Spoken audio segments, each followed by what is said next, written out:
د یو ملګري پوښتنه کړې ده چې یو کس په خپل بچي باندې محمد نامه کېږدي نو محمد نامه په خپل بچي باندې کېښودل څنګه دي؟ اوسه پورې ما ذهن دا و چې ځان لا محمد نامه کېښودل نه دي پکار، بلکې محمد سره بله نامه پکار دی، محمد حسن، محمد حسین یا محمد فیاض وغیرہ وغیرہ. یو کتاب میں کتل یو فتوا میں کتل پاغه کې لیکلی و چې حضور نبی کریم صلی الله علیه وسلم له چا ماشومان راوستل نو حضور نبی کریم صلی الله علیه وسلم یو کجورا هغه په خپل کې ذره ذره کړل، واړه واړه به کړل او هغه یو ماشوم ته په خپل کې ور کړل برکت ته پاره. وس هم چې چا ماشوم پیدا شي نو پکار دی چې ماشوم په پیدایش باندې ټول نه پلانې کار دا وکي چې د شودونه مخ کې چې مور شوده وي د نی ورکړي دا غې نه مخ کې ولا پکار دی چې تخول دیندار عالم له بوزي او عالم دوی جرته د خپل خله د سلګه جوټات شي ولا ماشوم دا ورکا چې هغه برکت پدې کې راشي. نو نبی علیہ الصلوۃ والسلام نبی خلق ماشومان راوستل او بیا حضور نبی کریم صلی الله علیه وسلم باغو ته نامې کې خودلې. د حدیث په کتابونو کې ډېر صحابه او داسې نامې ذکر شته چې صرف محمد نامه به وته کې خود محمد بن عباس او دغه شانته ډېر صحابه نامې داسې شته چې صرف محمد نامه وته یې خوي. نو خپل بچی باندې صرف محمد نامه کې خودلې شي او د فضیلت خبره ده.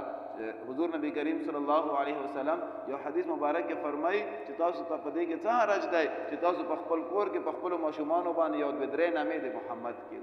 یعنی حضور نبی کریم صلی الله علیه وسلم فرمایي چې په خپل بچو کې محمد نامم کې په خپل بچو باندې.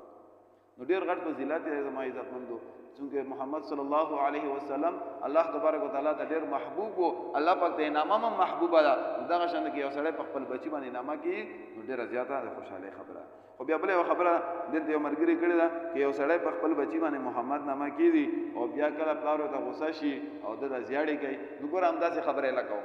محمد نامې نه علاوه خبره لکوم صلی الله علیه وسلم خپل بچو له زیاړې سره کوم هر څومره غوسه شي خپل خپل باندې کنټرول ساته. وس چې ته خپل بچی له زیاړې وکي کنځلې ویلا وکي چې پلانکی بچی او پلانکی بچی چې هغه ممبر د زړه ټکی کولای نشم او په کار نه دي نو ماشوم ته نه زده کړه وکړه هغه زیاړې ته نه زده کړه د ماشوم د ماشوم به سباله بل چا تم زیاړې کوي نو دیو جن ماشومان مخ کې زیاړې کول یا داسې عام طور باندې هم زیاړې کول نه اجتناب کول پکار دي. یو حدیث مبارک کې راځي رسول الله صلی الله علیه وسلم فرمای وای بدترین په خلکو کې هغه کس دی چې هغه خپل مور او پلار ته کنځلې کوي. صحابه حیران شول چې داسې څوک کېدای شي چې خپل مور او پلار ته کنځلې او زیاړې کوي.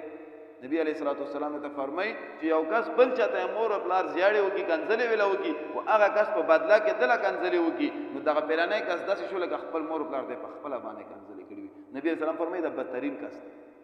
نو دیو جنا خپل بچو ته کنځلې کول زیاړې کول عام طور باندې خبره نه ده. ها تادیبان وهل کولای شي او هغه داسې وهل نه چې لاسونه په خېبه باندې مات